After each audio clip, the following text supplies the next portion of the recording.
Loveline is meant for an adult audience. Loveline may contain sexually oriented content.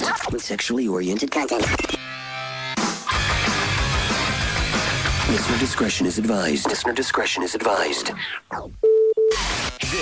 is Loveline. Loveline. With Adam Carolla and Dr. Drew. Hey, everybody, it's Loveline. I'm Adam. That's Dr. Drew. Phone number 1-800-LOVE-191. Dr. Drew, board-certified physician and addiction medicine specialist. Tonight, from The Apprentice, Audrey is here. Hi. One of I'm guessing almost everyone's favorite contestants, if that's what they are, in The Apprentice, which I watch religiously. Drew watches semi-religiously. About as religiously as television is for me. Yeah, I mean, that's a show. Yeah. That's a show Drew likes. Yeah. And he's not some Rob Burnett kiss ass either, because he doesn't like Survivor. No. And I don't know if I appreciate it. I don't like it.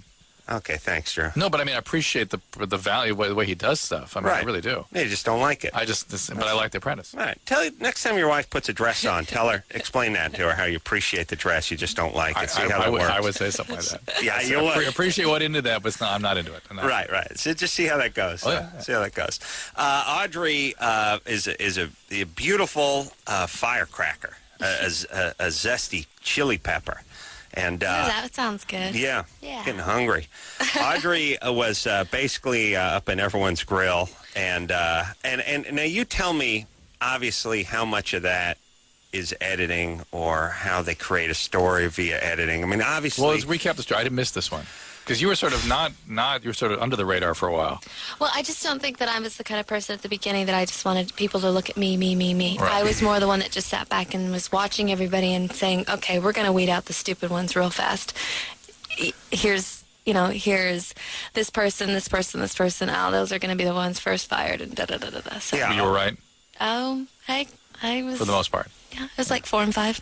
Yeah. Audrey was laying low, for the first few episodes. But then this episode, that is last week, took a step forward, was getting into it with everybody.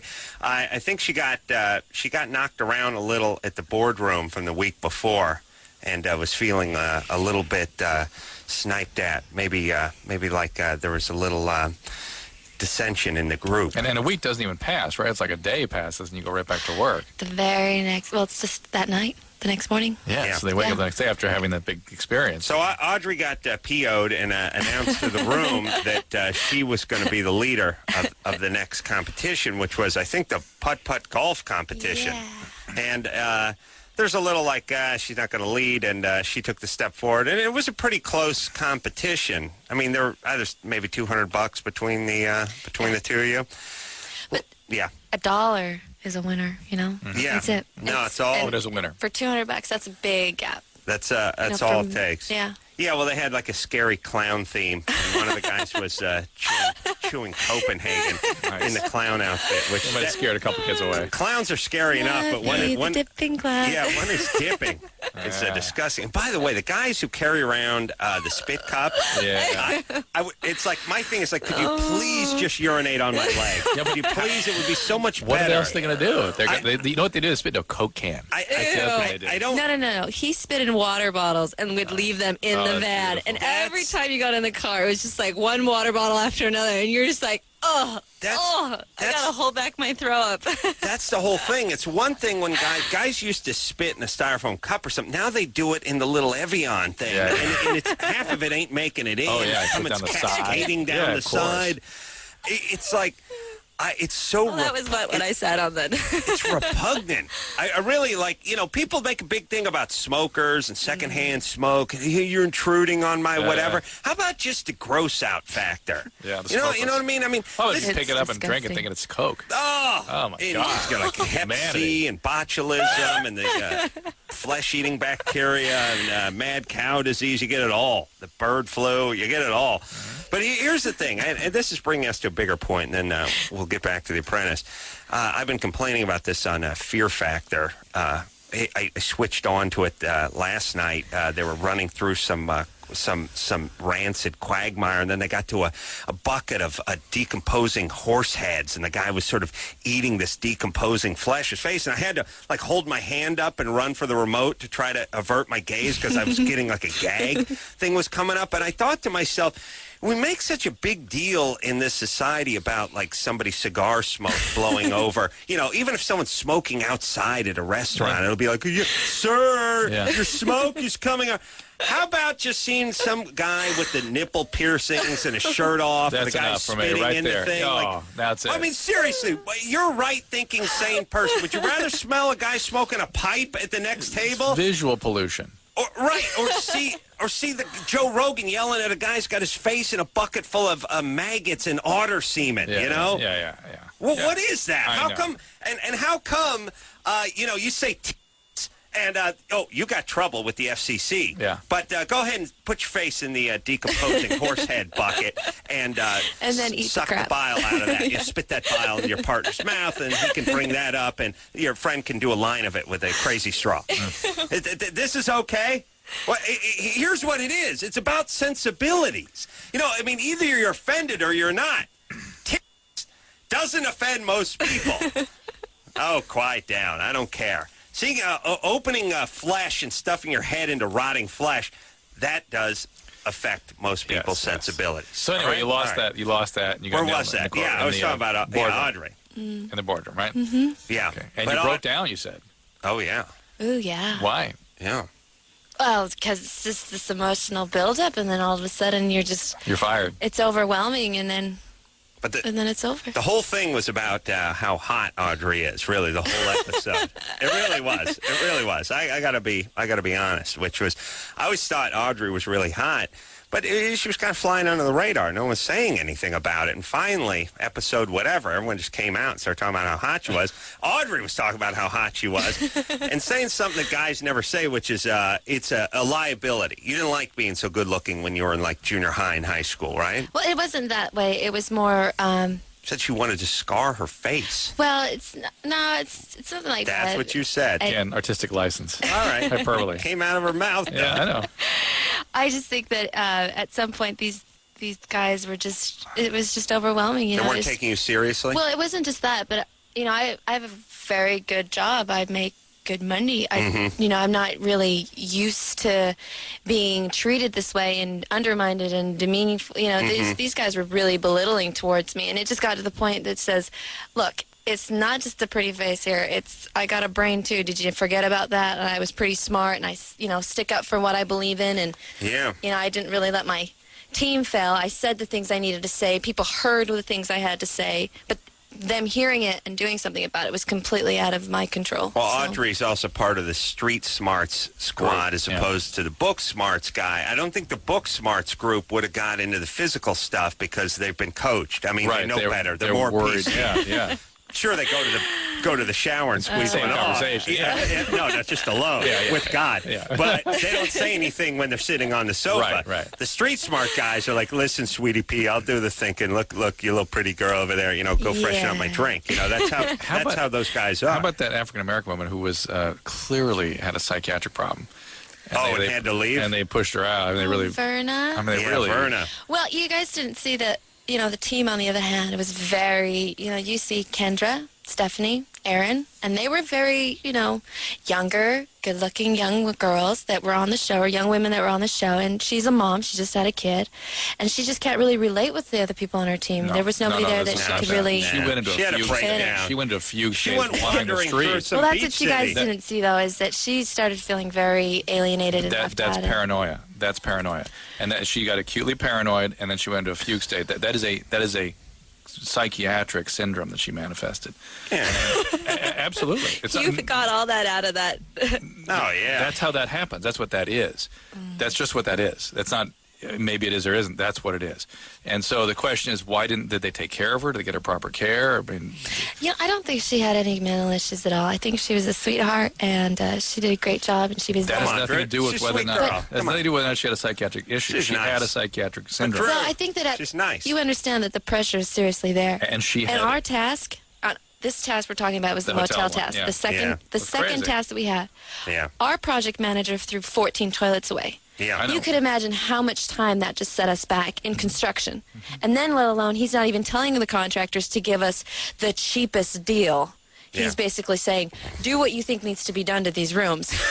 And we've got 20,000. Come on, buddy. So That makes me want to run Drew, games hold on the on. street. If you were on a job and someone threw away some perfectly good, come on. I'd start wandering around confused. You'd still be wandering. I'd still be wandering, yes.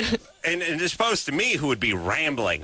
You see, Drew wanders and I ramble. You would be rambling. Yeah. You would be Kristen. That's a turn on, right, Audrey? When you I just wonder if they get get people proper care when they manifest problems, when they're really something serious. I would hope that they would have given Brian proper care. He threw away 14 good toilets. That's bad judgment. That's not a psychiatric. Come on, buddy. It's a psychiatric problem when you throw away 14 good toilets and your ass never know the difference. I'm just saying, I work in a psychiatric hospital. True. Those were psychiatric symptoms she had. Please, Drew. They were. Let's stop pressuring the guests. I'm just telling you. It disturbs me when people they put them in these situations and then they like with the refeeding thing with survivor victims, people. Somebody's going to die. Somebody's going to die. But look, that's what's going to happen. Audrey's having a good time. Look, here's They do. Wait, so I just understand what I'm talking about. All right, here's what I'm saying, Drew. The refeeding, the phosphorus problem, people get the refeeding, they get kidney failure, they get leg edema, they manifest all the stuff, they swell up for the first 2 weeks after they eat, and people often go into cardiac arrest. I lost 6 pounds the second day. Yeah, she wasn't even on Survivor.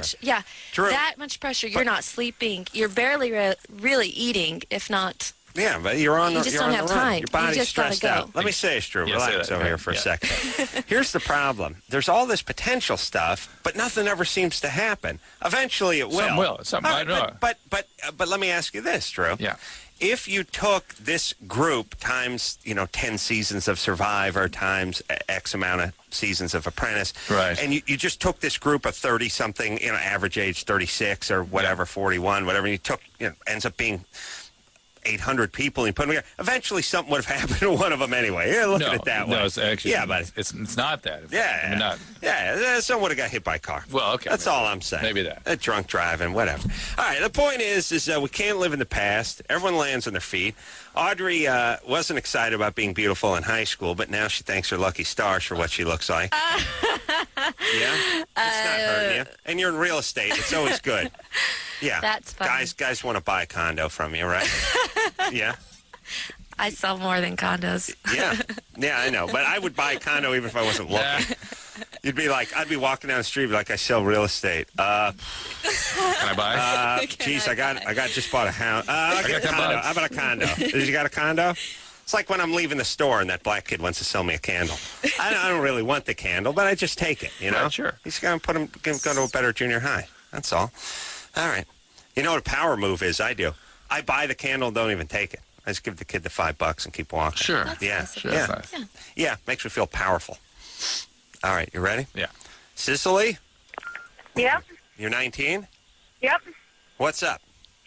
Well, I have an incredibly high tolerance, and my question is, what is the effect if I drink a lot, say drink until I get drunk, is the effect the same on my body as somebody with a lower tolerance that drinks until they get drunk, or... Yes and no. One of the things that research has shown is that the people that can drink somebody under the table, the people that are intolerant, or rather tolerant to the intoxicating effects of alcohol, have the gene for alcoholism. That's a marker for alcoholism.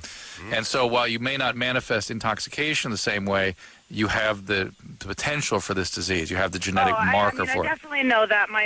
Both of my sides of the family have alcoholism. Well, that's just what this is. Now, so what about the physical? I'm not exactly sure what her question is. She's saying because she doesn't she's not getting buzzed, then right, what's the 8 beers doing to her? Therefore, is it hurting my liver the same way it would if I were getting buzzed? Or your brain. Or your brain. And the brain issue, it's actually probably a little worse for your brain because the coming off the alcohol is one of the areas we think that people get some of the brain damage. Oh, really? So I got to keep going. You got to keep going, exactly. That's why I say Bloody Mary every weekday. Yeah, right. I don't stop. And your medicine at night. You're all set. At night, my medicine, and in the afternoon, it's just a smart cocktail with the boys down at Cuffs. Smart drink.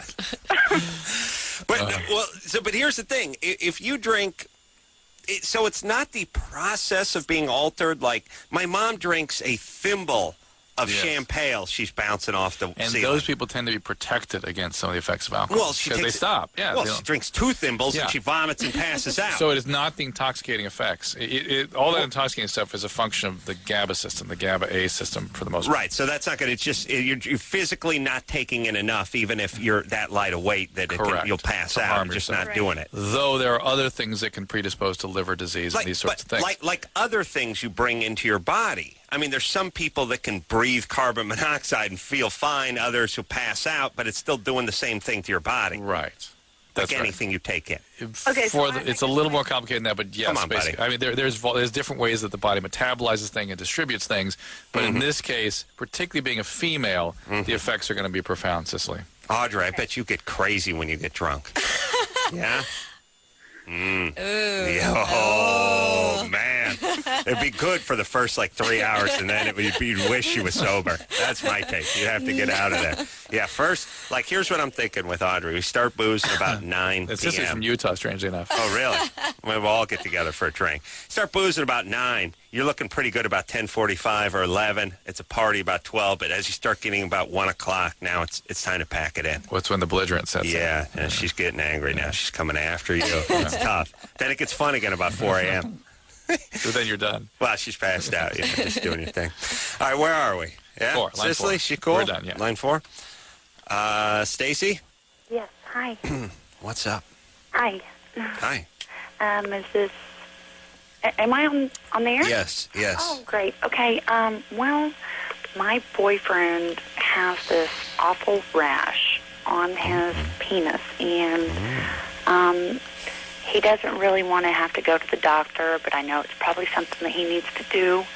And so I wanted to know if I described something about it that maybe you could help me try to figure out what it is.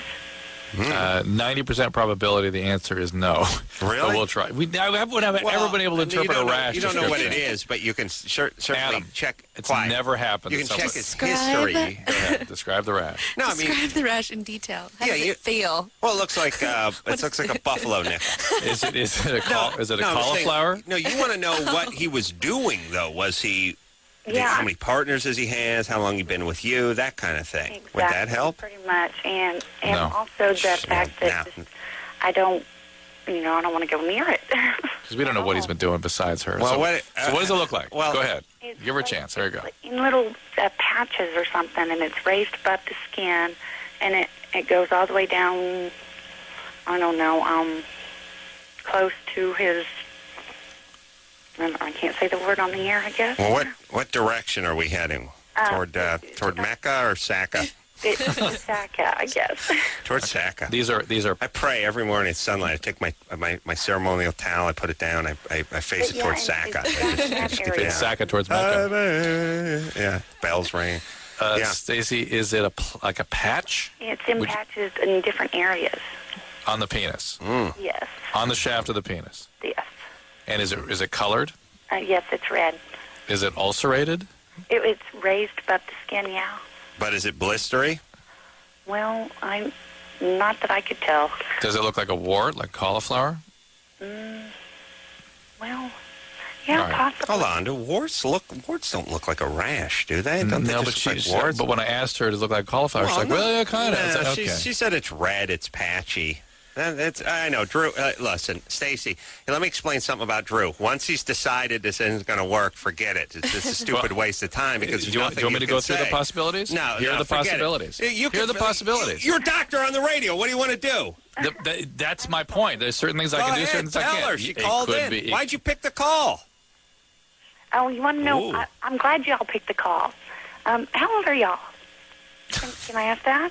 All right, now I'm getting angry. Oh. What do you want? I want wants to know me to- why you don't let people over 25 and talk to you on the phone right now. Well, See, she made it up. Oh, she made it up. Yeah. All right. So there you go. Well, there you go. You picked the call. No, there were no other calls. There were no other calls? Yes. Adam, when are you You doing want to new do that one? episodes of Go Drawn ahead, Together? do that one. Well, that's a call. That Now, was the listen, other. Drew, don't go pout somewhere, would you? Adam, We have somebody working on the lines tonight that I get little notes up here when I'm not to take the calls. These were no good. Do you want to take that one? That's the one we got now. So go ahead. Well, that one's been on there for 20 minutes. That's the one we got. Take it. That's what we got. We said we had no calls. Those were our choices. You're a question about drawn together and a question about a rash. Right now. All right. But look, I know how you feel about answering rash questions over the phone. On the other hand, if someone says it's red and it's patchy, that's not warts. The list then now goes to about 30 things at that point. Well, yes, but you, using your expertise and doing a little probing about this guy's history, could probably whittle that number down just honestly, a little bit. It could be. We're talking about psoriasis now, eczema, and allergic dermatitis. I mean, and fungus. But you can still whittle those down. He would have that if he had psoriasis. He would have other breakouts, other places, other instances. Wouldn't be his first one. No. You know I'm right. I'm always right, Drew. That's the thing you better start getting used to. Abby? Hi, Adam. What's happening? Not too much. I love you, by the way. Thanks. Ooh. I just wanted to know when Drawn Together's coming back in the air. I have no idea. You don't? No, I don't keep track of these things. But go on the website. Go on the Comedy Central website. I bet they'll tell you. Okay. Can I ask one really, really quick question also? All right. My boyfriend and I are both bipolar. Would that cause any problems in the relationship at all, do you think? Because we've been together for 9 months now and everything's been fine. Make it pretty volatile. You can make it volatile. You both taking your medication? I haven't been on my meds for a year, but I've been stable. Yeah. But your perception of stable and actual stability may be different. True. What's happening in the relationship? Just normal stuff. We don't fight, really. But when we both get manicky, I'm afraid we'll get into trouble. Have you been manicky? Not on meds. Yeah. Yes, you will get into trouble. Absolutely. And you may not. And one of the problems with bipolar very often is people lose insight. So you don't know when you're getting manicky. You don't realize it. And so interesting. You could easily end up in big trouble. But he's 10 and a half years older than me, so basically we have the maturity level. But you don't have control over. You don't. That has nothing to do with this. I mean, nothing to do with it. Someone's 10 years older than you. You got to work the half in. What? 10 and a half? About at 19? Like, I understand when you're 7, you do that then. How old are you, Billy? I'm 6 and a half. It stops at about 6 and a half. About 6 and a half is when we go to whole full numbers, especially when you're talking about a guy who's 29. And here's the other thing. Why jack it up? Like, why not just go, look, I'm 19, he's 29. There's people already kind of, yeah. You know what I mean? Why add the other 6 months onto it? Bipolar? Take her medicine. Yeah. All right. Well, he's trying to say he's mature. Yes. He's 30, right? Or 29 and a half? Right. 29. What's that? He just turned 29. I'm going to try to do some math here. You're 19. Uh-huh. He just turned 29. Then and he's 10 and a half years older than you? Obviously, I have the intelligence of a 6-year-old then, huh, Adam? Well, I'm not trying to put words in your mouth, but how is it mathematically possible for him to just turn 29, you'd already be 19, and him to be 10 and a half years older than you? How long has he been off his meds? He's never taken meds. Has he ever gotten help? Yeah, he went to therapy for a little while. I was in residential for 8 months before I turned Abby, 18. Come on. Whoa. What's up? That's a year of treatment. I thought you were supposed to get a dog or a plant and then a dog and then before you have a For your boyfriend? Yeah. Let me. So your boyfriend is on some sort of marijuana maintenance? No, that's that's me. You're on the pot maintenance. I knew somebody was doing drugs. Yeah. Yeah. That doesn't work. All right. Good luck. I'm still curious about the 19 and him just turning 29, though. She's 18. Oh, you're 18. Abby? What? I'll be 19 in April. See? Okay, still doesn't really work out with him. The math just doesn't turning. work. Still doesn't work there. He just turned. You'll be 19 next month, and he's 10 and a half years older than you. Are you 17? No, I'm not. All right, baby doll. Well, listen, how about you take care of yourself? Take them meds. I go to just don't shrink. like them because I don't get manicky. Oh, Abby. You like so to you're get manicky. So no, this is trauma stuff. Uh-oh. What happened to you? What? What do you mean what Abused? happened to me? Were you abused? What does Yes. that matter? Yeah, well, All right. Look, what, Drew? See my fist? Yes. Well, you just All right. hung up on the wrong person. You hung up on somebody else. And Abby, strangely, is still with us. Now I hung up on 2 innocent people. You want to try for 3 before I hang up on you? Now, Abby, get yourself some help, please. Can Please. do. I know you're angry. You should be for what happened to you and what your parents did to you. But here's the deal. Let me give everyone just a quick speech, quick pep talk. Audrey, you only have to listen Soapbox. with one ear. I got to get on soapbox. There we go. Moment. I saw last week's episode. A little. A little.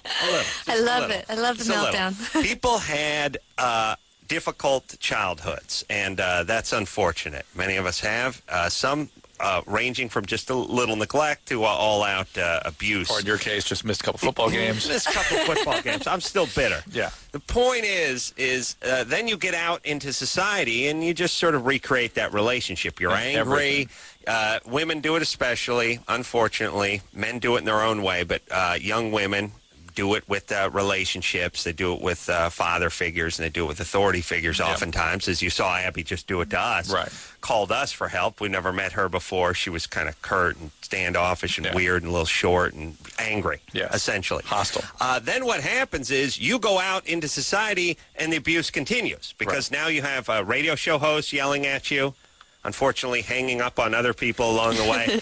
You have bosses firing you. You have customers yelling at you. You are bringing this anger out in the world. You went from getting yelled at or physically or sexually abused by daddy, and now it's the rest of the world's turn. Why do that to yourself? Haven't you suffered long enough? How about you get a little help, you straighten a few things out, you work a few things out, and you go out there and you start thriving instead of just surviving and recreating this horrible abuse pattern over and over again. Yes. All right. You can open the second ear now, Audrey. Audrey's here from The Apprentice, one of my favorite shows. Yeah. Drew's favorite show as well. Thursday nights, NBC, 9 o'clock. Audrey's the beautiful princess that was unfortunately, unceremoniously tossed off just last week. And I hated to see you go. I really did. Really? You know what I'm going to do? What? I'll tell you what. I'm Write Trump? And I'm going to get... Well, I could do that. Write Trump letter. I'd make a phone letter. I'll make a phone call. I'll make a phone call. No, I'm going to take your headshot if I can, and I'm just going to tape it to the corner of my big screen TV so that you will be in every episode. I will be the episode. And not only will you be in every episode, later on tonight you'll be in episodes of Mannix, This Old House, Robot Wars. It's what episodes you might include her in, though. Oh, wait till I slip over to the Spice Channel. That's going to be awesome. You'll just be there. I have to turn you over. You don't want to see what I'm doing. She, one of her co-contestants, dated somebody you knew, apparently. Ooh. Oh, really? Yeah, we'll find out about that after the break. All right. Sorry. We'll be back after this. Hey, everybody. It's Loveline. I'm Adam. That's Dr. Drew. Chris Pontius and Steve O are in here tomorrow night. Oh, Christ. I ran to Ricky Schroeder when I was on CNN. Hey, Drew, why is it that when you rub your balls while you're jerking off that it feels so much better? Yeah. That's Steve O. Just a sample of the witty banter that's going to take place. And the erudite and highbrow. Oh, they'll be wearing top hats and ascots and sing indubitably. Yeah, it's just always, those guys. I mean, they're funny. But it's just here's talk about manic. You're spanned after spending 20 minutes with them. It's like chasing a greased pig around the studio for 2 hours. You just want to collapse and give up. That's all. Yeah, something that it's really there. Kind of like we're doing with Audrey. Yeah, I kind of like that. She's all over the place. Nah, she's more like just like a chicken who's angry. Angry chicken. Audrey, beautiful, angry chicken. Audrey, first fell in love with when I was watching The Apprentice. I was. And it's now a image of all your other favorite programming. Yeah, I hated to see Audrey go, and I hated to see the guitar playing hippie guy go.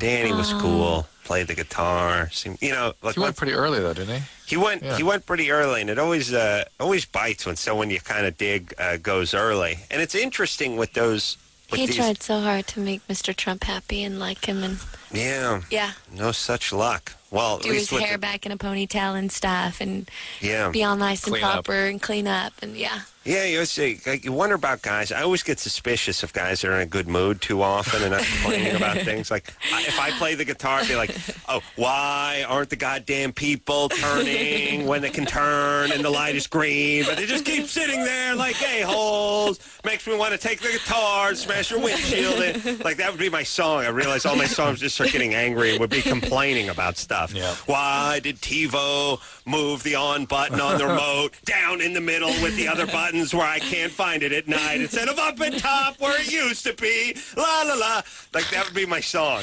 And then they start off about daffodils and puppies and stuff, but eventually I would just start complaining. Not Dan. Dan was happy. Dan was strumming and having a good time.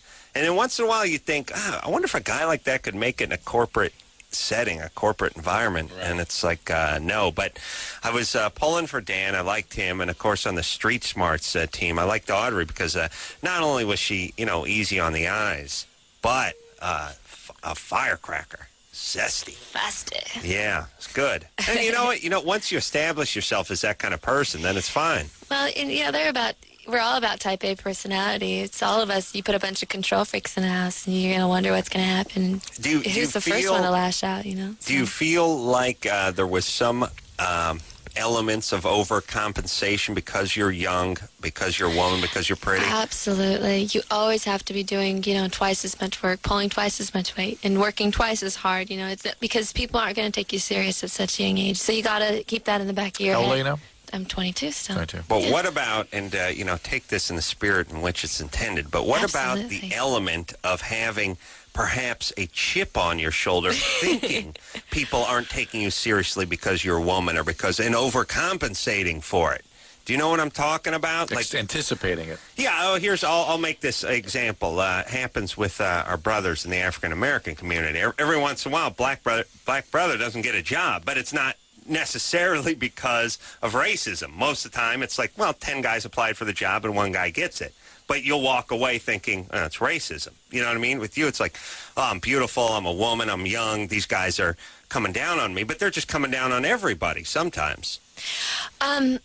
Yeah? No. No? No, because any other woman on the show would have said anything to the guys. And, obviously the first two women that were fired from the show, they were both fired because they had confided men and listened to the guys on the team. And both of them, as a result, were both fired because they decided to take it into their own hands and do it all themselves. And the men turned on them. So... Yeah, you got to watch your back. They're not about to be your friends. What was your biggest mistake, you think? What do you think was the reason that got you off the show? But the women are going to be your friends? They turn on you later. The women are going to be your friends. The women are going to be your friends. And that's what was the biggest mistake I made was in the beginning of this last task was, I should have just taken my hat out of the ring when I knew that my team didn't respect me, when John didn't want me to be project manager. But how would you do that midstream that way? Well, that's the thing. How could you do that? No, I'm saying at the very beginning when I was, trying to throw people were arguing with you. Right. Yes. And then that was where I should have just said, okay, they're not going to respect me. They're not going to, do as I asked them to do. And even if I gave them responsibility, I can't make them do it. No. We failed because they didn't decide and choose to help out. I should have done that with Drew and the skin rash question 10 minutes ago. Backed off. It is. Well, it's a very interesting point and a good life strategy, which is, and I've run into this crappy situation myself many times in creative endeavors, which is you say to somebody, oh, yeah, no, this is going to work. And they say, oh, no, it's not. And you say, oh, yeah, it's going to work. That's fine if you're doing it alone, but if you need their help, they'll make sure it's not going to work. Right. And you're that is the best. That's the best. What happens is you go, oh no, we're doing it. Come on, here we go. And then all they do is sabotage everything. They drag their feet, they F up, they screw up, and then at the end they go, I told you. I told. And so the lesson is look, if you're doing something completely solo, make your proclamation and go do it. But if you need the other three guys who are supposed to be helping you, and all three of them are saying it's not going to work or we don't want you to do it, stop right there because they will see to it that it doesn't work. See, Dr. That's how they are. Is a smart man. Mm-hmm. Oh, yeah. But the next time he decides to diagnose a skin rash over the radio, he'll think twice. That's right. What's true is not going along. All right. Yeah, no, I'm more than just, a nasally drone and a beautiful face. Cash register. I got the cash register, right here. Bring some money. Artist just laughed all day. Yeah. That was awesome. pretty awesome laugh. Pretty yeah. robust laugh. Yeah, robust. Hearty. Yeah, that was a good job. Yeah. Yeah. Here we go. Funny now. Calls. Hey, what about the who was on the show we're talking about that knew a friend of mine or dated a friend of mine? Angie McKnight. Yeah, Angie McKnight. Yeah, sounds familiar. You know what she said that was interesting? She said, I know. Adam Carolla. I know him. I dated his buddy, Todd. He loved to talk about porn all the time. And now I whoa. She must be talking about somebody else. Yeah. Because she didn't say porn and masturbation. She just said porn. Yeah. So that's not you. I think it's implied. Well, she's my friend. Yeah. She's afraid to say well, how does it's my interesting name... you're on a love show now. How does my name come up? Well, I just told her. You told her you're doing this show tonight. Oh, yeah. I gotta figure. I'm gonna thumb through the Rolodex of my mind and figure out just exactly when the last time I saw her was. But I didn't do anything embarrassing around her. That's the important part. I don't know. I won't tell you. No, good. It's perfect. I don't want to know. Nikki? Yeah. You're 16? Yes. Oh, yeah. I got it. Oh, now. you remember? Yeah, I know her well. All right. Where I'm good. Was it high school with you? Different Todd. Yeah. Was it high school? Yeah. No. Knew her as an adult. Had a friend. Guy's in Utah now. He's alive? He's alive. Todd? Yeah, a little bout with drugs, but he made it through. A Todd that lived to 40? It must be the first. Well, that's the whole thing. I've always told guys named Todd, you're not going to make it past 40 because there's no old grandpa named Todd. It's not, we got to go see Papa Todd. There's nobody in their 80s named Todd. There's no old man Todd. You just did the math. Who's the wise elder of the village? We'll see Todd. He'll have an answer. What? He has a gray-haired, bearded gentleman. He wears a frock. No, that's Todd. No. Todd is the snot-nosed 14-year-old lives across the street from you that's doing weird things to your cat. Yeah. Todd's not an old guy. It's going to be weird if this group of Todds makes it into the 70s and 80s. What's that going to mean? Todd, look at that Gertrude. Grandpa Todd, tell me what it was like back in the olden days. Grandpa Todd. Yeah, so I worry. Like I said, if I had a kid named him Todd, I would change it to an old name at 39. I would do that for him. I would change his name to Petridge Farms guy or some Lucius or something. Bernard. Bernard. Yeah, some old guy name. So it means he'll go on because good. There's names for 60s, 70s, and then there's 200. You'll make it to 200. Oh, you get the right name. Oh, Beelzebub. Hell yeah. Beelzebub, yeah. Nikki? Yeah. Yeah, Ebenezer. Yeah. That's a good one. There's no 14-year-old named Ebenezer, and there's no 90-year-old named Todd. Just go right to Rumpelstiltskin. Do your math. Do the math. Nikki, what's going on? Hello. All right, we got to take a break now. Well, it just, you did too much talking, Drew. What can I say? How many calls it would take? Audrey was rambling on that segment. She's going to reel it in a little for the next one. Right. And we're going to come back. Audrey's here from The Apprentice, by the way. We'll be here. We'll come back. We'll speak to Nikki. We'll finally get to our question after this.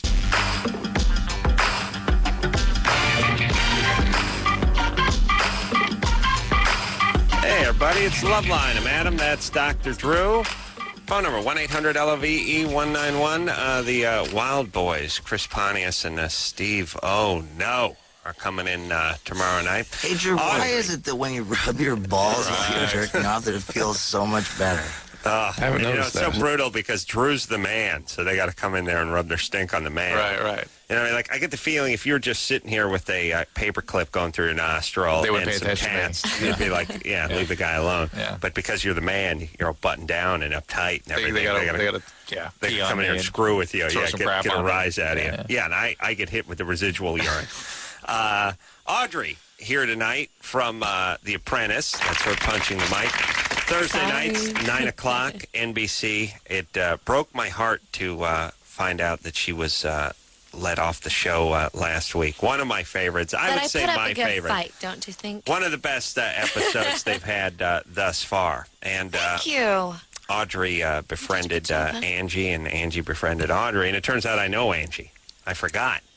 That's how stupid I am. I watched the show. I've watched 6 episodes. I've watched someone who I knew fairly well and probably saw for the last time just, a few years back. Wow. I had no idea who I was looking at. Oh, my God. And she won the Nestle task. She was the project manager on that, where we got the helicopter ride. Yeah. Yeah. Oh, through Manhattan at night. It was beautiful. Oh, yeah. Yeah, that's awesome. Very cool. I mean, think about that experience. So surreal. It's like right there. Statue of Liberty, everything from the air. It's wild. The thing that's sort of weird about helicopters is doesn't seem to be many rules for them. Like, helicopters just fly over my house all the time. Like, nobody's saying, hey, you got to stay this high, or why don't you stay away from the Capitol, or just say, yeah, we got a helicopter. It's like a car. Well, Mr. Trump, lands everywhere. Yeah, he does. And here's how you know you've arrived.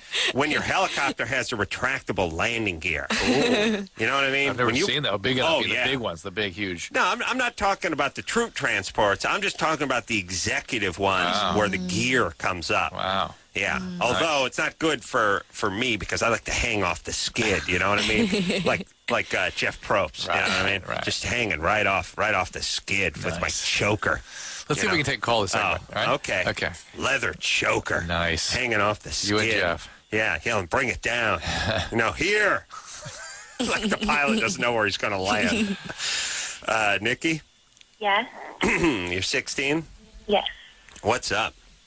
Okay, well, about 2 years ago, I got into a serious relationship, and that went on for about a year, off and on. And ever since then, I've never been able to get into a real relationship. I've tried, and... How old was the guy? He was 16. No, I was 14. He was 15. Okay, and how was that relationship? Sexual-wise, we only got to, Yeah, it's all Drew wants to know. No, how was it? Was it an okay relationship? Was it abusive? Was it problematic for you? Well, I really loved him, and he was a great guy, and then he got involved with the wrong people, and I kind of cheated on him. And all right. Really Same thing happened with me and Drew, actually. All right, but listen, that was only, a year ago? Yeah. Yeah. Maybe you're still not getting over that. Oh, hold on, by the way. 14 and 15? Yeah. And having sex. He has a couple of felonies. She's banging around with one of his gangbanger friends. It's awesome. Oh. You're 14. All right. Nikki. Yes. Here's why I know there's trouble. Normally, 16-year-old having a little relationship trouble, fine. You're calling from Bakersfield. Oh. That means trouble is on the horizon. Okay? Here's the whole thing. With Bakersfield and Riverside, there's a handful of places across the country. I just happen to know Bakersfield and Riverside. Whatever problems you think someone has, like you got a 15-year-old girl says she's a little confused. If her problem sounds like a 4, put a 0 behind it because she's in Bakersfield. Right. It's not the usual sort of teeny bopper. I got a crush on a guy, but he doesn't know I exist. So it's a gangbang thing. Yeah, it's crazy stuff. So, Nikki. Yes. What's going on with your family? Is everything okay at home? No. No way. Not really. What's happening? My dad left when I was in 5th grade. Mm-hmm. And then he came back 2 years ago, but I didn't even know he was here until last year. Mm-hmm. He's living in your house and you came back to the area. He's like a ninja. Walks around the house on his toes. Wow. Sliding behind the refrigerator when she comes in and flicks the light. It's like a cockroach. Rappelling down into the room and doing a shoulder roll into bed on the futon. Yeah, I like that. So, Nikki, what do you mean? He was in town and you didn't know it? Is that what you're saying? Yeah, he and my stepmom and their 2 kids came back. Oh, boy. All right. So this is a mess. Huh? Look, Bakersfield, stepmom, 2 kids coming back to town. Didn't know. This is a disaster. What's your mom like? She's okay. I fight with her, and she's extremely sarcastic and not exactly verbal abuse, I think it's called. All right, so, Nikki, here's my plan for you. Don't get pregnant. Oh. Please. Ooh, that was good. Don't get pregnant. Do not get pregnant. Whatever you do. Don't get pregnant. Remember, you don't have a bone to pick with the entire planet, just the 2 a-holes that try to raise you. Right. Always remember that. And you're going to be a lot stronger if you can survive all of that. Just remember that. Yeah. You'll come out winning a lot more than... Use it, but don't turn it on everybody. Yeah. Now, here's your job, Nikki. Your job is to get your grades up, go far away to some college, and leave this whole crap bowl behind you. Yeah, instead, everyone just gets pregnant at 17 and dives into it. Like, what I'm saying is you've pitched your tent in the world's crappiest campground. Now, instead of pulling up your stakes, you are now laying a foundation down for some crappy house you're going to build. Now it's Crap City. Yeah. Why? What kind of strategy is that? Your parents suck. The neighborhood sucks. Your house sucks. The school sucks. Everything sucks. And you have no skills. You haven't finished your education. So what you do is you get pregnant at 16 and a half, get a job on the corner, and then you hook up with some guy who never commits, and he starts abusing you. And now you're there full time. Mm-hmm. Well, why do that? Get it together. Get out of there. Absolutely. Everybody, leave. I don't care where you are. Go. and by the way, Drew, I'm saying get out. Leave Bakersfield immediately. No, right now. Right now. He might tell you the same thing. Be careful. Leave the studio is what I'm telling Drew to do. All right, Nikki, that's your job. You understand me? Yes. All right, go off. Go to San Francisco, would you? No, I'm going to the East Coast. Where are you going? Where are you going? Pennsylvania. For I'm what? trying to get into Penn State. Penn State. All right, great. All right. Go to town. There you go. Good job, girl. You can be a... Just don't get pregnant in the meantime. You can be Please. No drugs, no kids. You can be a Nittany lion, which I thought was a nifty lion for my entire childhood. Nittany. What's that mean? Nifty. Now you got something. That's a nifty lion. Yeah, looks like it. Nittany. What the hell? All right. Go, baby. Go forth and prosper, but don't get pregnant. Okay. Yeah. All right. Thank you. Where the hell are we? Fetish? Do you want to Escort fetish. Tease okay. that one I'll tease that one. Kylie? Yeah. You're 27? Yep. You're a fetish escort? Yeah. Ooh, you pee in guys' mouths? Yeah. Isn't that odd? Yes. Yeah. Oh, but hold on. My sister did that for a while when she was working her way through college. She was, hey, you got to make ends meet. Takes all kinds. I don't judge. Takes all kinds, Adam. We're atheists. We do what we need to do to get paid. But Kylie, hold on. We got to talk to you. But we got to take a break. Hang on. All right. Audrey is here. You stay one more break with us? What happened to Angie? I don't know what happened to Angie. Angie was going to call in from The Apprentice, and all right, well, we'll get to the bottom of it. Yeah. All right, we'll take a quick break. We'll be right back with Kylie, the urinating fetish escort, after this. Yeah, buddy, it's Loveline. I'm Adam. That's Dr. Drew. Phone number 1-800-LOVE-191. The beautiful Audrey is here from The Apprentice. 9 o'clock Thursday night. Hello. NBC. It just struck me as we were talking to Audrey during the commercial break about striking while the iron is hot, making the most of an opportunity. Playboy must have. They've come calling. Have they not? Yeah. I feel like an idiot for not bringing that up an hour ago. They had to come calling. Any thoughts about that? Absolutely not. Not your thing. No. Not going to do it. No. Not enough money yet. That good, smart. Drive that price up. I wonder, and I'm the youngest woman ever on the show, so they're gonna 22 is there's a lot more things that are going to happen than Playboy. You know, there's a lot of other stuff like CoverGirl and things like that that are going to come about, and they're going to say, our target market's a younger group, and by doing those kinds of things, you're going to. Well, let me talk about that. We have Angie from The Apprentice on the line, too. But let me just say this. First off, opportunities, amazing exposure. Number two, I imagine there'd be endorsement idea, modeling, makeup, all that kind of stuff. Yeah. But then, to me, like something like Playboy. Yeah. Is there a fundamental opposition to that? Or if they came up with enough money, hey, I'd do it? No. I just got a lot more on the lines, and just, there's not really a price tag that can say what can bring me back to. $5 million. No. No? No. Yeah, but that was a no, like, really? $5 million? No, not even for $5 million. Really? No. Why not? It's not about the money. Why not? Why is it about the money? People say that. Of course it's about the money. Well, because it's not about the money. I got a lot of other opportunities, financial opportunities. That's about the money. If I could make $5 million on another deal that's going to extend me 5 more years and make another $5 million in 5 years, then that would say definitely. But Playboy might not be that issue. They don't. They're not putting out careers anymore. You know what I mean? I mean, people do Playboy and keep going. Yeah. All right, so it's not in your plan construct. Yeah, emotionally, you're just not going to do it. I just think that I'm young, and so it might be just Playboy say, she would, you would expect her in Playboy or that kind of thing. All right, so you're not going to do it. No. How much have they offered then? I'm Is it not good? going there. Why not? It's just But here's the thing about money. I know, and I end up getting angry when we get in arguments. But here's the thing. First off, I tell everyone what I make. But secondly, if somebody comes to you with an offer and says you want to do something, and you say, no, I'm not going to do it, you can tell us how much they offered. You're not going to do it, right? I mean, is there? I don't understand what the fundamental problem is with that. If you're choosing not to do it, you can tell us what they offered.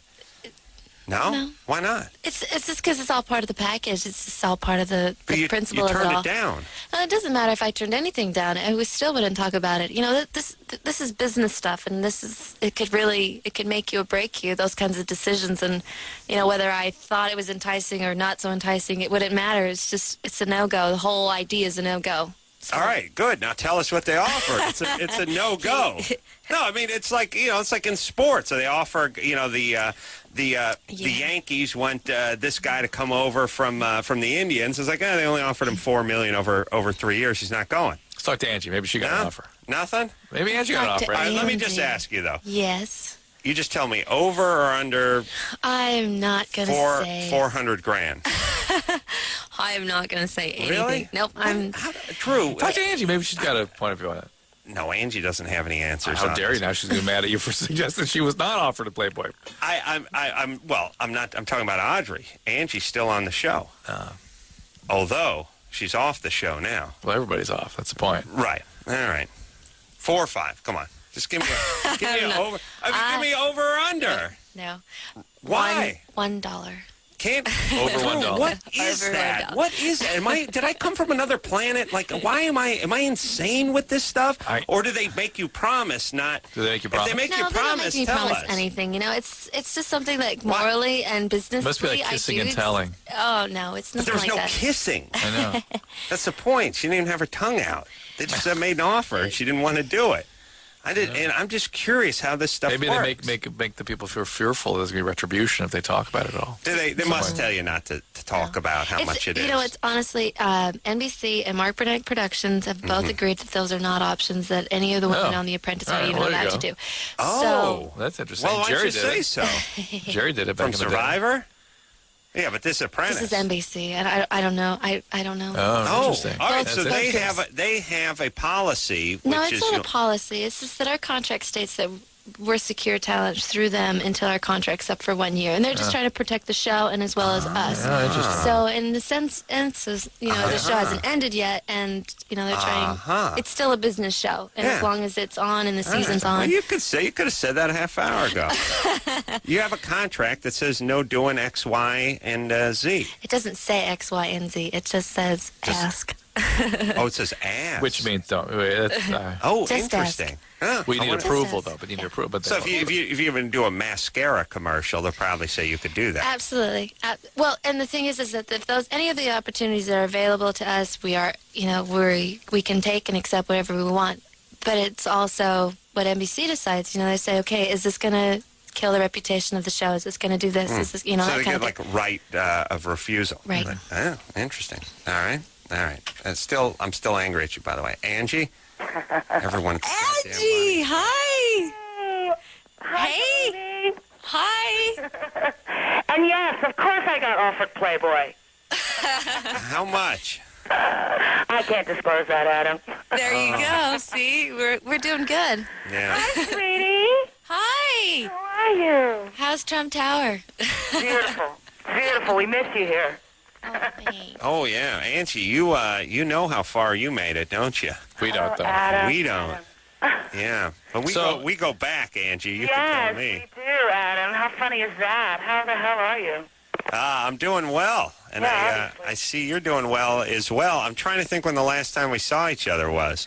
I think I ran into you in a restaurant about 8 years ago. Yeah. Wasn't it? Didn't we see each other in a restaurant or something years and years ago?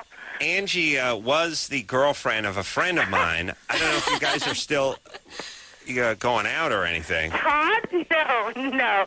Todd and I are not still dating, Adam. No. Okay. Audrey did mention, though, that Adam was still talking about porn and masturbation even back then. Of course. That's what I love that he's made a career out of it. Brilliant. Sure. Brilliant, Adam. Loveline, yeah. Yeah. Thank you very much. You're so good. Oh, Dr. thanks. Drew, I adore you. Thanks, Angie. Yeah, Yeah. You're great. I'm a huge Apprentice fan. Well, when you get kicked off, you can come in and see Drew. Oh, we don't know that that's going to happen, though, do we? I know. Well, but I mean, where you win. When you win the whole thing. Right, when I win.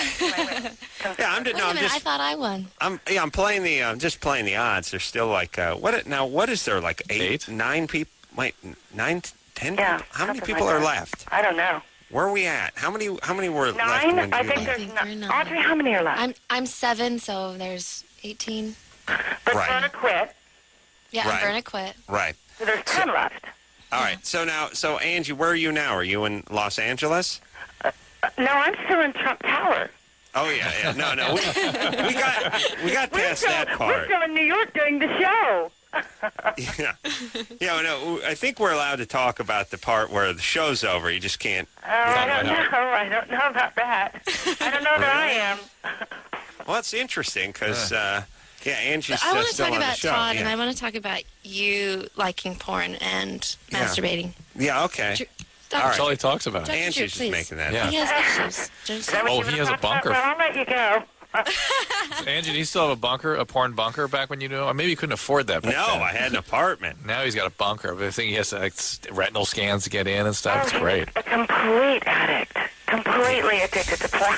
Porn addict. Yeah. That was, And he's been in therapy for 14 years and will not discuss it with his therapist. I'm telling you, it's not a Refuses to. problem. How dare you bring that up? You hold on to that, Adam. You've done well Thank with you. That's mine. I'm keeping it.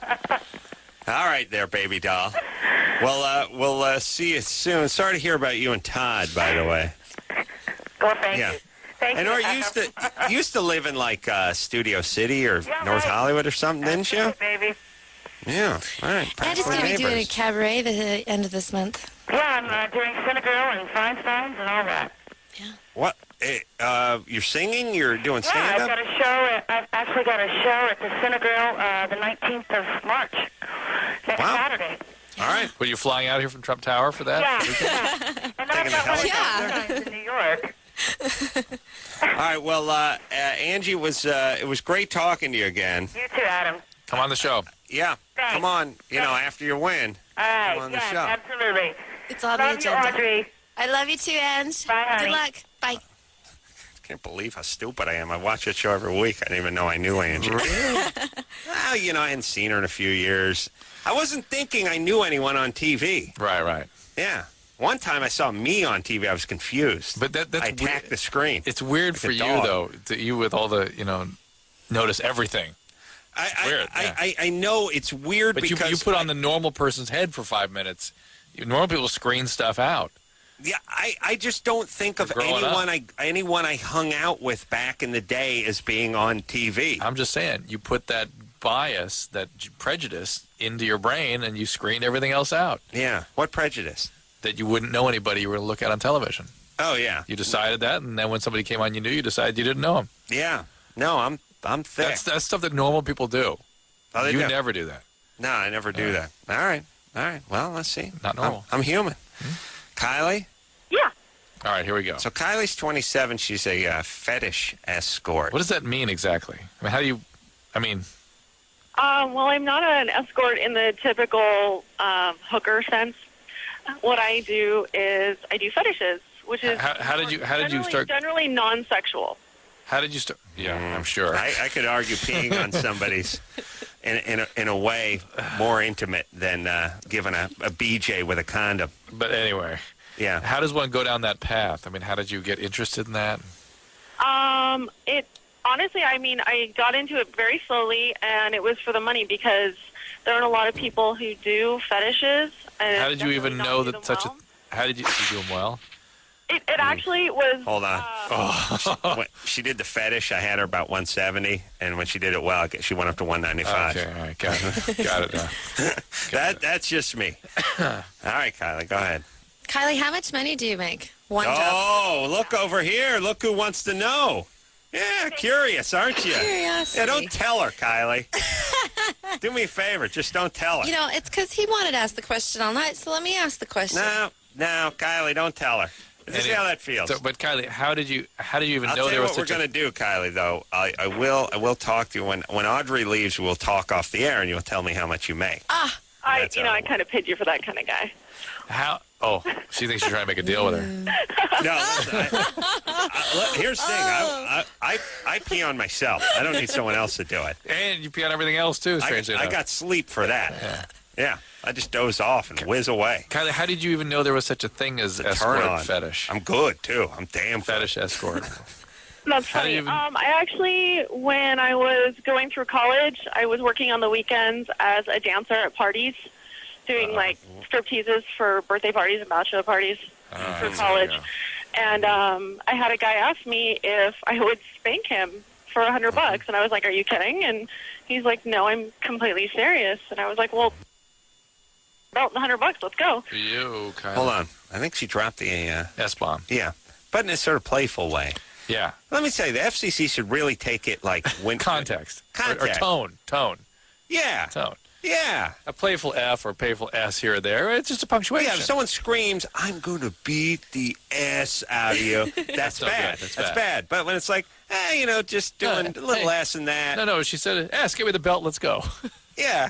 What the S? Let's get the belt and let's go. Right. It's a playful S. But I mean, it's playful, but she's going to whack the crap out of somebody. She had an interest, put her on hold so we could repot up whatever our delay is. But another interesting thing she did, which I'm going to do if I ever know anyone who gets into stripping, I'm going to say, add the tease to the end of it. Strip tease. Makes it sound like it's some burlesque show. It's like it's Gypsy Rose Lee. She's doing a fan dance in front of the, and instead of what's really going on, which is the simulated lesbian act with the utensils. Right. But it's like I would do a little strip tease at a bachelor party. Yeah. Smart though. You had the tease on there. All right, Kylie, please no more swearing on the air. All right. Okay. So now, what is your what's a normal day like for you in the fetish escort world? I only work a couple hours a week doing that. So my normal day is I have 2 other normal jobs. Do your clients like call you and just say, "Can you come and spank me?" No, I have a form that they have to fill out. They have to fill out an application. Really? And do they get approved or something, or do you do like a screening, or do you I screen. And then they have to give me sort of a background history, what they do for a living, where they live, what they're looking for. And how do you check on all that? Yeah, how do you know that's accurate or is real? Well, I asked for first and last name. Most of the time you can find people online and verify information, and then I meet with them, for a cocktail or whatever, and kind of discuss. You have a business account set up, right? Where you can, pay... whatever you charge I pay taxes on all the money I earn. So you do? All of it? Why? All right, hold on a second. But you're deducting, Oh, yeah, everything. You're deducting. Whips, chains, why? Nipple clamps, the whole thing. You got deducted all, Drew. And the background checks, you're deducting all of that. Do bank robbers pay taxes on what they pay? Sure, yeah. Oh, no? I don't know, Drew. You know what I mean? It's an illegal activity, isn't it? No, it's actually not, because I don't have intercourse with my customers. I do fetishes. Yeah, peeing in their mouth, though, that's cool in the eyes of the law? Technically, it's, according to the law, not considered a sexual act. That ass is not going to fly in Audrey's Utah, by the way. Believe me, they don't take kindly that kind of behavior. It's good in Nevada. But by the way, I want to do just a little Loveline recreation, which is we let it go, but it's like, tell me what a normal day is like for you in the world, in the fetish escort world. Yeah. Well, normally I have two other jobs that I do, so I don't normally do it. Yeah. Fascinating. Thanks for filling it out for us. Yes. What a colorful, vivid picture you drew. That's what we were looking for. Yeah. I wanted to hear about you temping over at the car rental place. Yeah, that's what I was talking about. Can we get a goddamn answer on this show ever? No, come on. Yeah, her answer for me is, what's a day like in the world of the fetish escort? Yeah, nothing. I don't do that normally. Here's the phones. I don't know that. I call into the show and say I do this for a living, but when you ask me what a day is like for you in this world, by the way, you get nothing. I don't do it. Let's get back to her. All right, but what am I asking? I want her schedule? You have questions? Yeah. Good question for her. All right. Go ahead. What's the most sexual turning on thing that you've done so far? For her or for the for John? you. For you. Have you enjoyed doing what you do? Have you Do you like any of it? Do you like the pleasure of doing this? I would say not in a physical way, no, because it's very emotionally and mentally straining to separate yourself from whatever their dysfunction is. So you have to have a lot of focus when you're there to figure out what it is that's making them want to do this. Because really, what I'm there for isn't necessarily the act that they're asking me to perform. It's whatever emotional need that they have that they've distorted into this strange act. And you have a sense of what that is. Yeah, I think that some people are just naturally can pick up on things like that. And so now I'm very interested now. So you have a sense of what the source of the perversion is, and you try to meet that more genuine emotional need? Is that what you're saying? Yeah. Right. So that's why I talk to people. What do you do for a living? But give me an example. So a guy says pee in my mouth. What do you tell me what happens to that guy? What do you think happened to him? Urinating on someone is a form of degradation. Yeah. So usually I find they are white, 30 to 45. They have a high-stress job where they work a lot of hours, usually divorced. That's true. Occasionally not married because they're career-driven.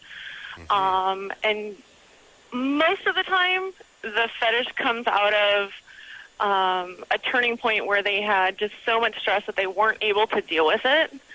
And they usually have jobs where it's like the buck stops there.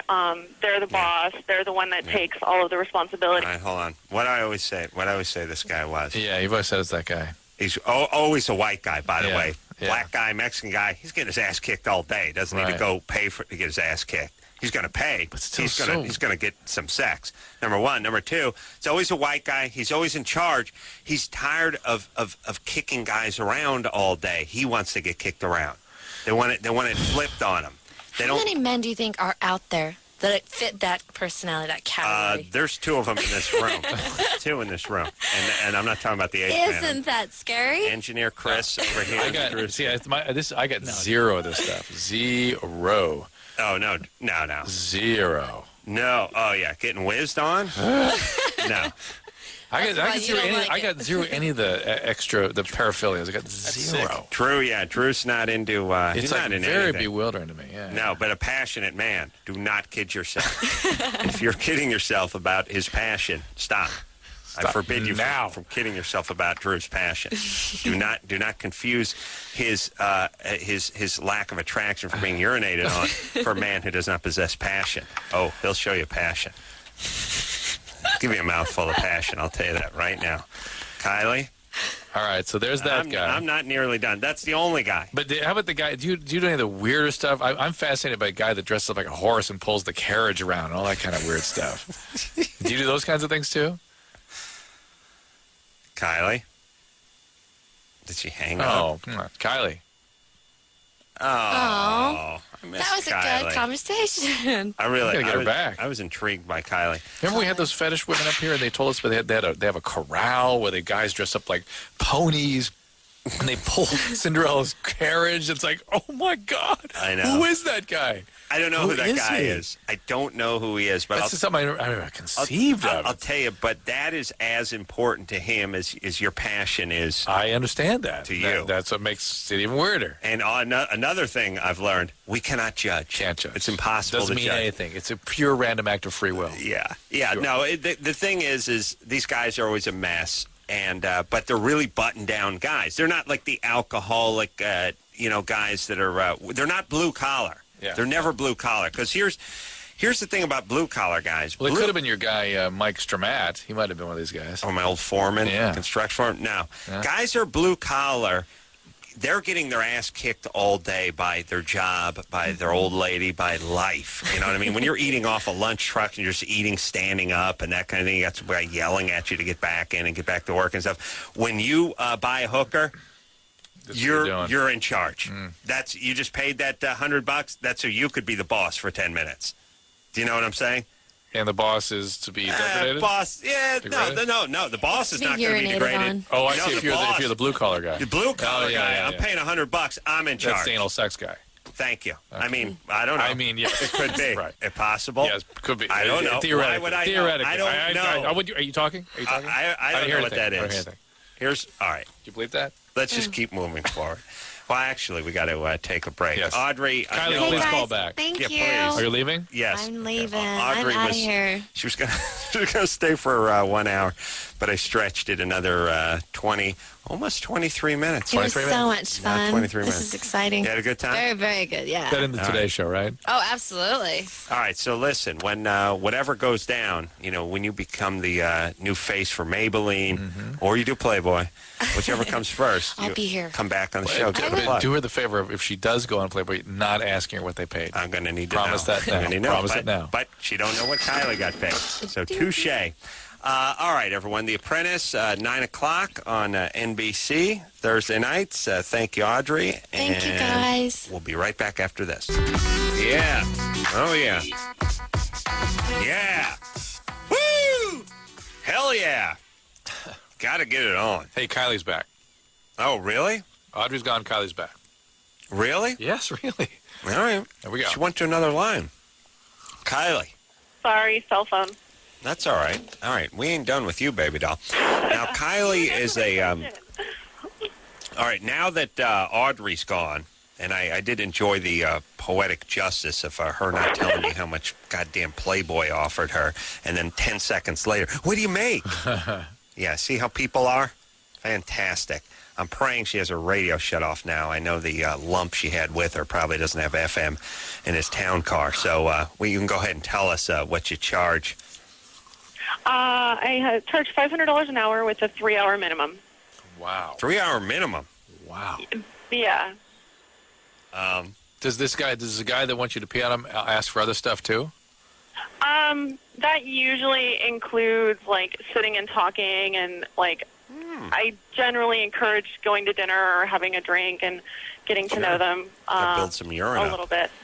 Yeah. It helps me, and it helps 40 ounces. establish a bond of friendly And bond. how do you work into that? What's the sort of, is there a... Hold on. Let me just say this.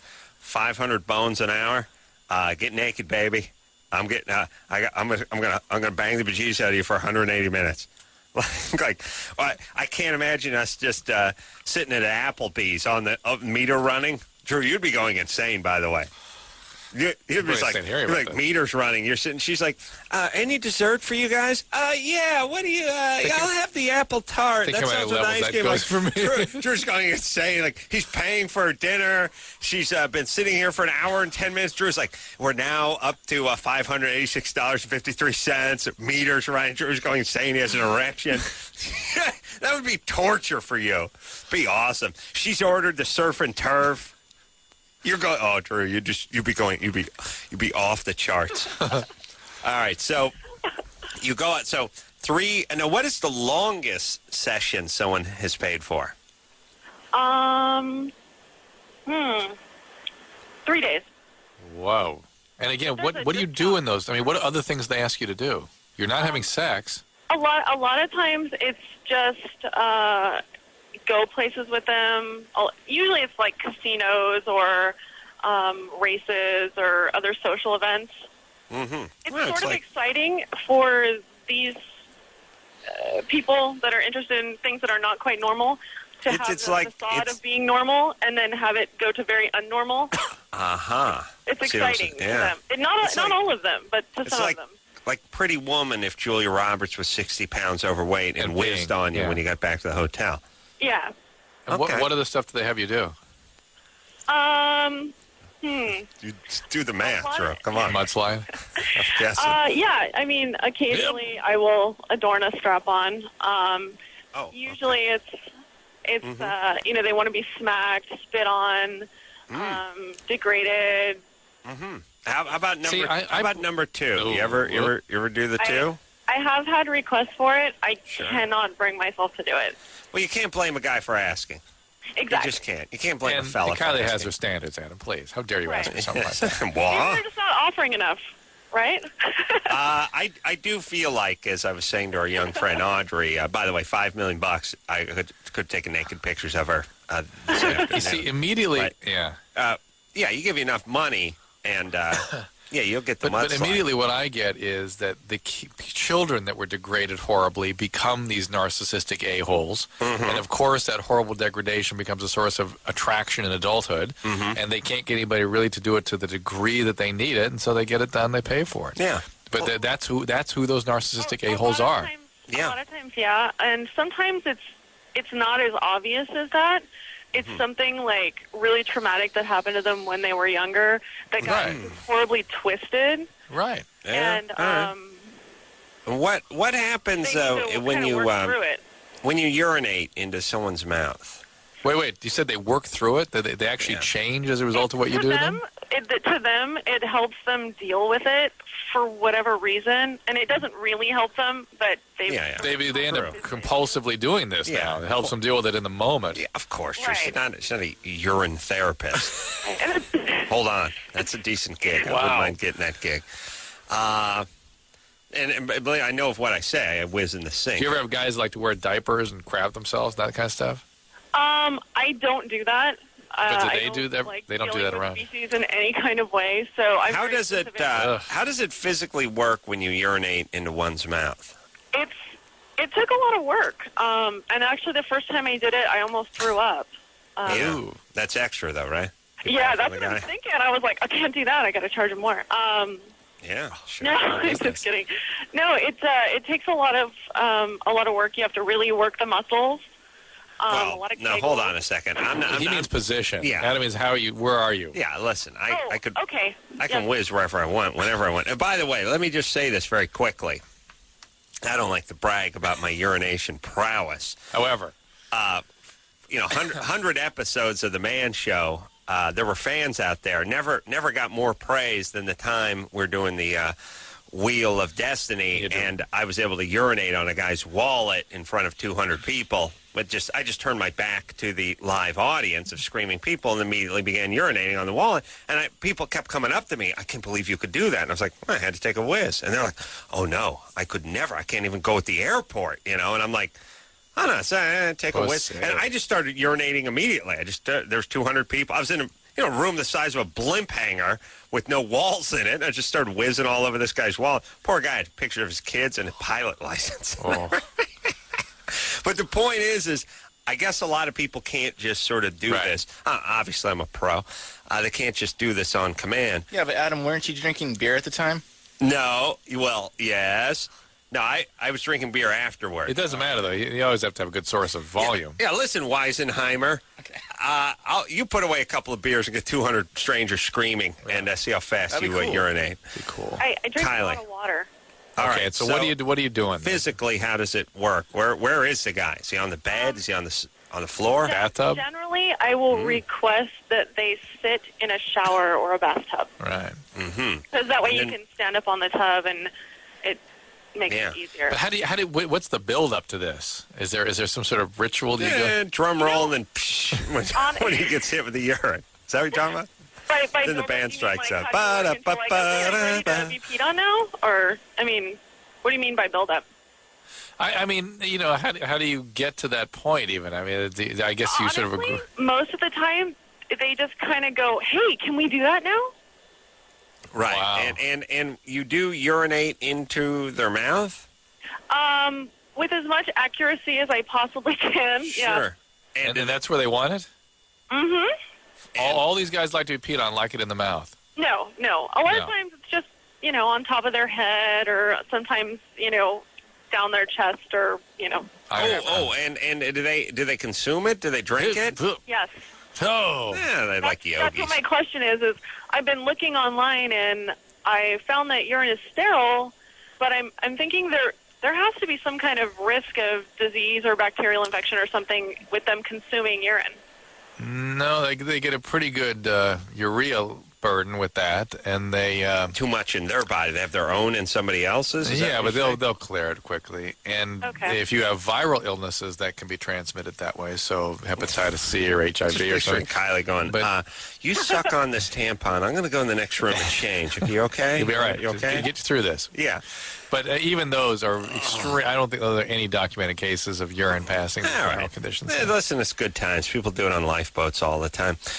Let me ask this. Are the guys masturbating while this is happening? Not always. I would Not say about always. 50-50. Uh-huh. They go home and masturbate, or you leave them alone to do that? Generally, I don't have a lot of say in it. They just kind of, do it whenever they feel like it. Are a lot of these guys heading home to wives and families? It really depends on the fetish. Usually, the golden shower, as it's called, fetishes they're usually not married. Huh. Usually single or divorced. Mm-hmm. There are some. I mean, obviously, but it does tend to be. Well, obviously, Adam. Sure. Yeah. Well, I mean. By the way, that's look. It's all I can do to get the stripper smell off me after a little night of lap dancing with the boys before I head home. I couldn't imagine the full head of urine. That at that point you just have to take gasoline and pour it all over yourself and just say, this is the car blew up. Just light yourself on fire at that point. You know what I mean? You gotta say there's look, I was at the Shell station, a guy driving a big rig spun out of control, took the whole, it's a disaster. Did you see it? It's on the news. Ugh. Oh, good times with Kylie. Oh, you want to see how much she weighs? Kylie. Yeah. Are you a big gal? No. No. I'm tall, but I'm thin. Ooh. What do you look like? I'm 5'9", about 130 pounds. I have long brown hair, hazel green eyes. Do you have a boyfriend? Hippie. I don't. No. Do you hate men? No, I don't. I dated a guy for 11 years, but aren't you a little disgusted now? Went different ways. Aren't you a little disgusted by men now? No, not really. I'm a little cautious when I get into relationships, but I wouldn't say. Sure. You don't want to get hooked up with a weirdo. Yeah, I mean. You don't know what kind of weird-ass guys are into. Believe me, I could tell you. I give you real education. Let me explain what the world's like out there. A lot of these guys, button-down guys, you don't know what's lurking in the shadows. A lot of weirdos out there. Tell you what. Yeah. They want to have sex in positions other than missionary. They expect sex like, the first 5 dates or something. There's weirdos out there. All right, so Kylie, you make good money doing this. I do. Then during the week you work with children. No, I don't. Oh, okay, good. And when does this end for you? I'm going to be retiring the end of this year. I'm taking the money and putting it into an investment. So as soon as I get enough money to invest in my other business adventures, I will. What are you investing in? I'd rather not say, if that's okay. Yeah. I mean, like a restaurant or something, that kind of business? Yeah, it's sort of a mainstream kind of thing. Right. Okay. Yeah, just buying an Arby's franchise. Yeah, good. All right, so stay away from lemonade. Kylie? Just have a special drink called the urine cup. So there's money. How much would you reckon you make a week in this endeavor? A week? I would say probably anywhere from, $1,500 to $3,000. Would be an average. I don't work a lot. Yeah, all right. No, I understand. All right. Well, let's see. Wow. Businesswoman. Interesting. All right. Very interesting. It is. And it's interesting that there's it's more interesting that there's guys out there, not that the Kylie urinates on people for a living. And also, I know this, Drew, you've always had a career, and, we've always argued about this, but to so many people I grew up with, work is about the money, pure and simple. Yeah. And the stuff that they're having to do, which is, I don't know, they're driving a cab or they're a receptionist in a dentist's office where they're getting $8 an hour and taxes are being taken out and stuff. It's just hard to tell those people, hey, $500 an hour. No, don't do it. No, she does not strike me as a trauma person so much because she's smart and she's only doing a limited basis and sort of got weirdly into it. And it's I mean, she's not the typical. It doesn't like she's acting on her stuff so much. No, but still, it's got to take its pound of flesh. Oh, out of yeah. her. It'll take a toll out of her soul. Yeah. All right. Let's talk to... it's break time. It is break time, but let me just say, Anthony? Yeah. You have a Germany or Florida for us? Yes, I do. All right, hold on. We're going to take a break. Come back, play a little something we like to call Germany or Florida.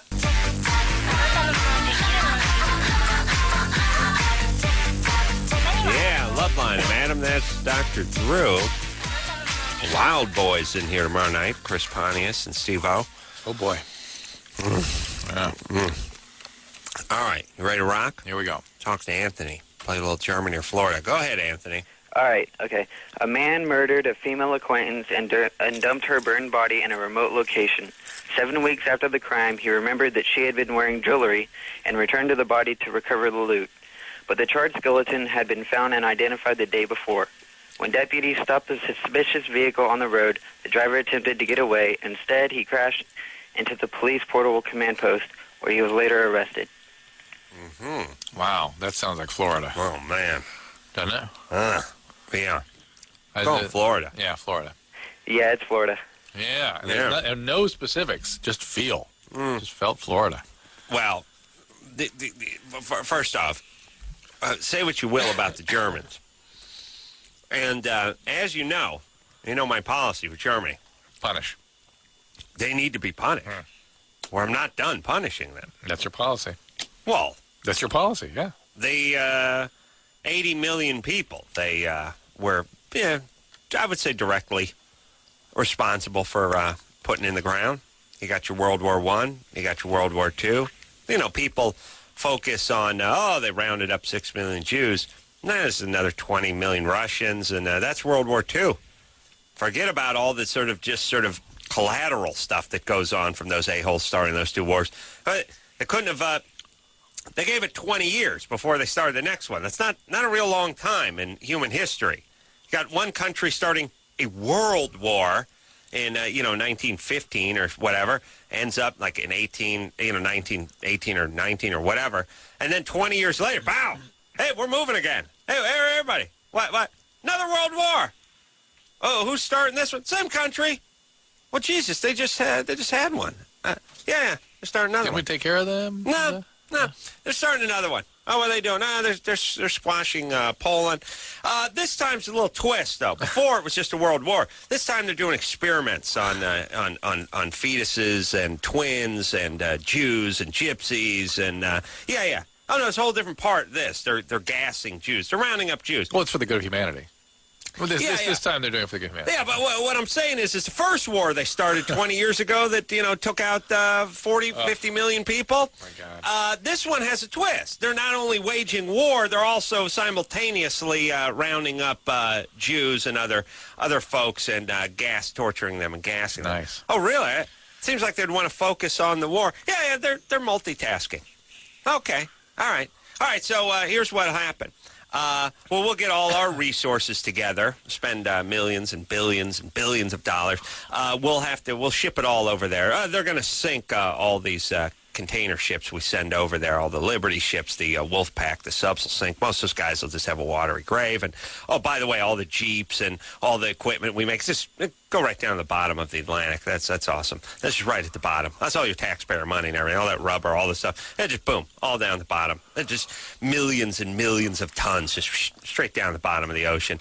Eventually, we'll win after a huge death, human toll and financial toll. And then we'll basically help them rebuild. We'll get them set back up again. And next thing you know, everyone's driving a Mercedes and a BMW. Here's my take. Let's bomb them. I want to bomb them now. I just want to bomb. Just in case. Not even just in case, like, not done. Unfinished business. Here's the thing.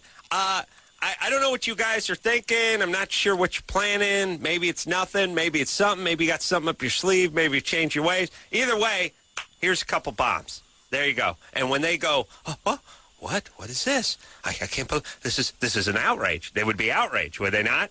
They would be outraged. Germany would be like, what the F? How dare you? It'd be like, yeah. Interesting. Yeah. Let's go ask the Poles how they feel about that. Yeah. Just bombing people willy-nilly, starting trouble when you didn't have to outside your border. Yeah. You guys invented that, remember? That's your idea. You taught us how to do that. Let's just bomb Germany. I'm not talking carpet bombing, but let's take out like Mainz. Just a smaller town that's I don't want to hit any car factories. That's my feeling. I don't want to go to Stuttgart. Right. I don't want to screw with Porsche or Mercedes or any of that stuff. You know what I mean? Let's take one last call. We got 2 minutes. You don't want to bomb Germany? I don't want to bomb Germany right now. No. I appreciate your point of view. You do like my plan, That's though, right? an excellent plan. Are we done with them? Evidently. Do you think that's fine? I mean, yeah, everything's cool. Yeah. All right. Well, we're not. It's not like we've evacuated. We've got a few 100,000 soldiers left behind there. Keep an eye on them. Let's get them busy. Let's put them to something. That's all I'm saying. Nicole, 18. Hi, how are y'all? What's happening? Nothing. Okay, here's my situation. I've been with this guy for about a year and a half now, and we're not together right now because he has a really bad temper, and about like 2 weeks ago, he kind of like took it out on me, and yeah, Nicole, just your little girl voice freaks us out right away. I mean, we figure something happened to you growing up, and the fact that you would dismiss a guy's violence as just having a bad temper means that you must have grown up around that stuff to believe that this is in any way acceptable. But you did break up with him, or did you not? well, See? yeah, I left like right then, and I was like freaking out, and I haven't really talked to him for about the last 2 weeks, and You're good. That's it. You're done. You're done with what him. did your dad do? Was he abusive? do what? Your dad? Oh no, not at all. I just No, not at all. No, not at all? with him at all. You didn't have a relationship? No. How about your stepdad? No, he's my real dad, and he's around and everything. He's just not very there. Was your mom abusive? Do what? Was your mom violent or abusive? She has really bad temper. And, Yeah, Nicole, that's not really bad temper. So stop saying that. That is somebody who is violent, aggressive, inappropriate, and abusive. Really bad temper is a way of glossing over something that's very serious. All right, but the point is you're broken up with this guy, right? Mm-hmm. All right. Done. You're done. Stop this cycle. You're going to hook up with people that are abusive because that's what you come to expect from relationships. Stop. Yeah. Here's the thing, everybody. For people who aren't abusive, it is not in their vocabulary to lay their hands on people, especially women. It's not in their vocabulary. People think, well, he was really upset, or if you push him far enough, he's going to do it. There's no threshold that I have that where I could put my hands on a woman in a violent way. Yeah. I don't have it in me. It's impossible. You can't tap into it. So the idea that, well, he just got pushed and that's where he got, no. That's a guy who's capable of doing it. Right. You can't be with those people. Right, or he's a bad temper. But, yeah, if he's drinking and he becomes out of control because he's intoxicated, right. Again, that's a separate issue related to violence and aggression. It's alcoholism. Right. This is just flat-out abuse. We'll take a little break. Be right back after this. Well, that's it. I want to thank Audrey for coming in here tonight from The Apprentice on Thursday nights, NBC, 9 o'clock, one of our favorite shows. And looking forward in advance to Chris Pontius and Steve O coming in here from Wild Boys on MTV. I'm going to bring a sponge with me. Yeah, I'm going to bring like a vat of Purell. So until next time, it's Adam Carolla for Dr. Drew saying mahalo. Take one last call. We got 2 minutes. You don't want to bomb Germany? I don't want to bomb Germany right now. No. This has been Loveline. The opinions expressed on this show are not necessarily those of the staff, management, sponsors, or this station. The producer for Loveline is Ann Ingold. Loveline is a presentation of Westwood One Entertainment.